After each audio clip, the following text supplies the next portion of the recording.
현재 아프가니스탄 수도 카불에서는 목숨을 건 대탈출이 벌어지고 있습니다. 미군은 철수했고 대통령은 나라를 버리고 도망갔죠. 탈레반은 대통령궁에 무혈 입성해서 정권을 장악했습니다. 대사관들마저 이 급작스러운 사태에 대비하지 못하고 서둘러 카불을 빠져나오고 있는 중입니다. 국제사회는 탈레반이 또다시 반인권적인 통치를 하지 않을까 우려 섞인 시선으로 아프가니스탄을 바라보고 있습니다. 그런데 미군은 왜 아프가니스탄에 주둔해 있었던 것이고 왜 갑작스러운 철수를 했을까요? 아프가니스탄과 미국 그리고 탈레반에 대해 이해하려면 먼저 오사마 빈 라덴이 누구인지부터 알아야 됩니다. 오늘 티슈박스에서 요점 정리해드립니다.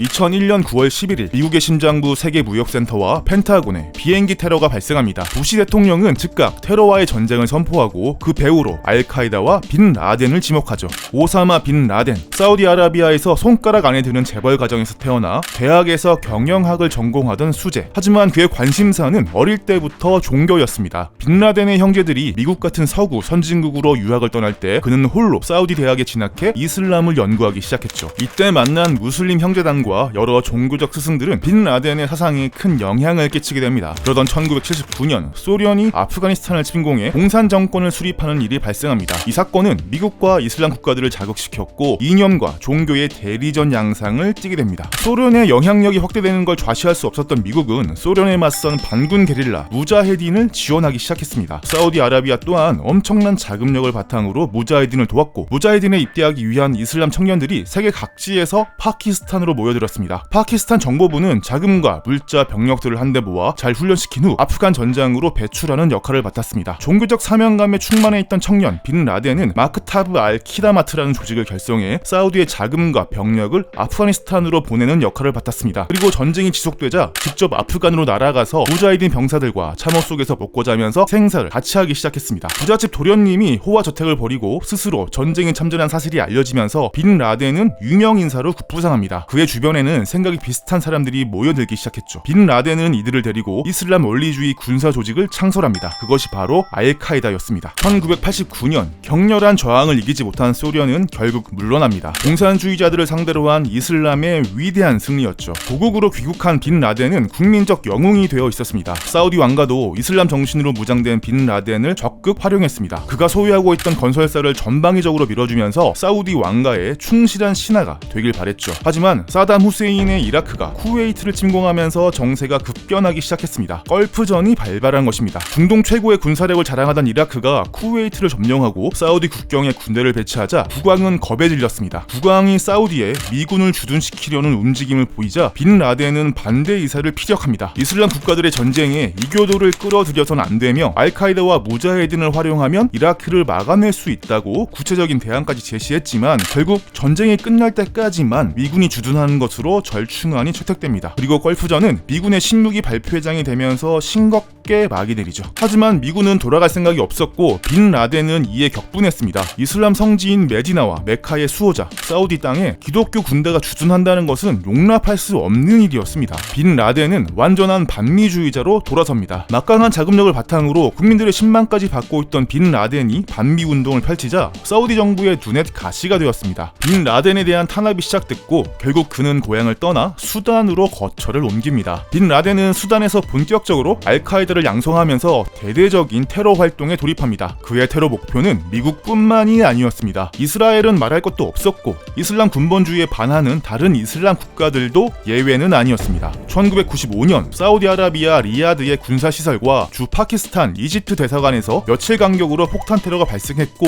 수십 명의 사상자가 발생합니다. 이 사건을 빌미로 미국과 사우디, 이집트가 연합해 빈 라덴을 추방하라고 수단을 압박했고 그간 빈 라덴을 보호해주던 수단 정부도 이번만큼은 그들의 요구를 들어주어야 했습니다. 결국 빈 라덴은 수단을 떠나 아프가니스탄으로 거점을 옮기게 됩니다. 소련이 물러난 아프가니스탄에서는 내전이 한창이었습니다. 그동안 미국과 중동 국가들의 후원을 받으며 성장한 군벌들이 독자 세력을 형성하면서 하나로 뭉치지 못하고 끊임없이 싸우기 시작했습니다. 눈에 띄는 종교단체도 하나 있었습니다. 파슈툰적으로 이루어진 이 단체는 우두머리 무하마드 오마르의 지도 아래 신학교에 모여 종교 수업을 받았습니다. 사우디의 지원을 받은 이들은 이슬람 원리주의, 와하비즘을 주입받았고 타슈툰족의 토착 교리와 결합해 그 어디에서도 볼 수 없었던 초보수적인 교리를 탄생시킵니다. 것입니다. 이들은 스스로를 학생이라는 뜻의 탈레반이라고 칭했습니다. 빈 라덴은 무자히딘 시절 동지이기도 했던 이 탈레반들과 손을 잡았습니다. 빈 라덴의 막강한 자본력과 잘 훈련된 알카이다 조직이 탈레반과 연대하면서 순식간에 지역 군벌들을 제압하고 아프가니스탄의 90% 이상을 소나기에 넣었습니다. 그리고 아프가니스탄 이슬람 토호국이라는 나라를 세운 뒤 아프가니스탄을 대표하는 정부 기구를 자처했습니다. 빈 라덴은 탈레반의 비호 아래 험준한 고산지대에 기지를 차려놓고 세계 각지에서 발생하는 테러를 지휘하는 체제를 갖추었습니다. 체제 정비를 마친 빈 라덴은 미국을 상대로 성전인 지하드를 선포합니다. 빈 라덴의 목적은 모든 이슬람 국가에서 미국인을 몰아내는 것이었습니다. 2001년 발생한 9.11 테러는 바로 그 결과물이었죠.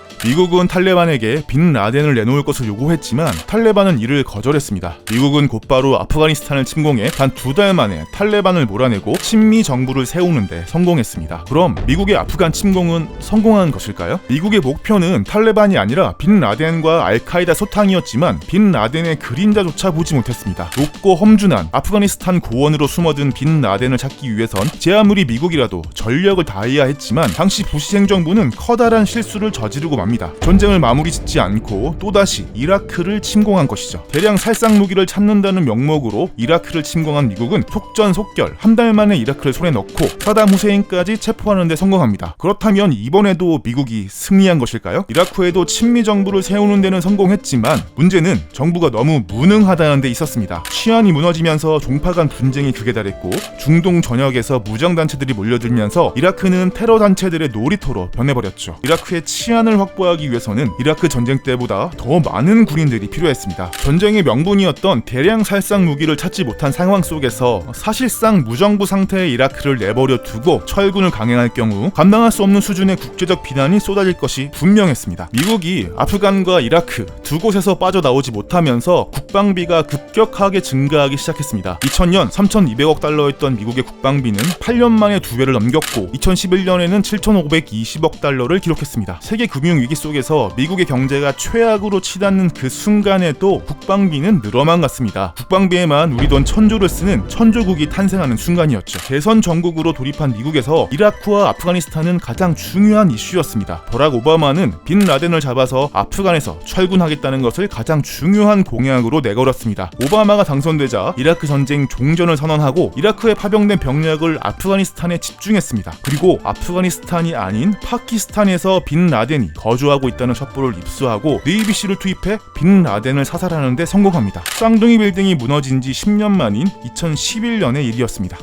자, 이로써 미군이 아프가니스탄에 주둔할 명분은 사라졌습니다. 나토 연합군들은 미군보다 먼저 철수했고 미군도 서서히 감축을 시작합니다. 그런데 병력이 줄어들자 치안은 다시 어지러워졌고 탈레반이 기승을 부리기 시작했습니다. 이라크와 모양새가 똑같이 돌아가기 시작한 것이죠. 미국은 자신들이 철수한 아프가니스탄을 현재의 정부가 지켜주길 원했지만 아프간 행정부는 무등의 극치를 달렸고 군대와 경찰은 썩을 대로 썩어 있었습니다. 때문에 미국과 탈레반의 수차례에 걸친 협상으로 주둔 병력을 조금씩 줄여는 나갔지만 완전 철수의 시점은 잡지 못하고 있었습니다. 탈레반은 아프가니스탄 정부와의 협상을 거부하고 오직 미국하고만 협정 테이블에 앉았기 때문에 미군이 완전 철수하면 카불 함락은 예견된 수순이었습니다. 자신의 임기 중에 그런 참담한 사태를 겪고 싶지 않았던 미국의 대통령들은 완전 철군의 시기를 미루고 또 미룹니다. 그러는 동안 미국이 아프간에 쏟아부은 돈만 약 100조 원, 아프간의 군인 수는 약 30만 명까지 증가했습니다. 2020년 3월 때가 되었다고 생각한 트럼프 행정부는 카타르 도하에서 탈레반과 만나 평화협정에 서명했습니다. 탈레반이 테러와 군사행동을 멈추는 대신 14개월간에 걸쳐 미군이 완전 철수하는 것이 주요 골자였습니다. 하지만 이 협정에 끼지 못한 아프가니스탄 정부는 즉각 반발했습니다. 협정의 중요 조약 중 하나였던 포로 교환을 거부하면서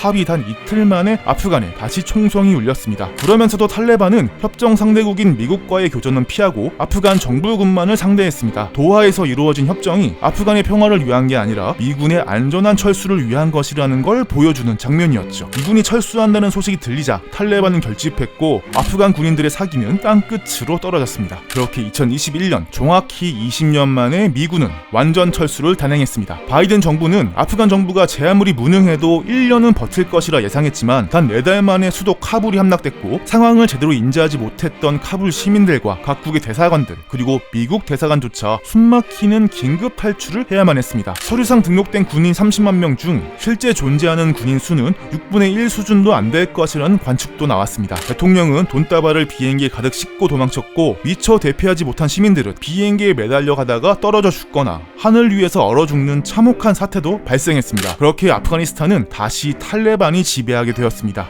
바이든은 아프간 정부가 포기한 전쟁에서 미군이 희생되어서는 안 된다며 자신의 결정을 후회하지 않는다고 했습니다. 하지만 민간인이 아직 남아있는 상태에서 군인만 먼저 빠져나온 건 큰 실수라는 비난이 잇따르고 있습니다. 중국과 러시아는 탈레반 대표부를 자국으로 불러들여 사실상 합법 정부로 인정했고 우호 관계를 유지 중입니다. 탈레반이 누구와 손을 잡느냐에 따라 국제 정세 또한 요동칠 것으로 예상됩니다.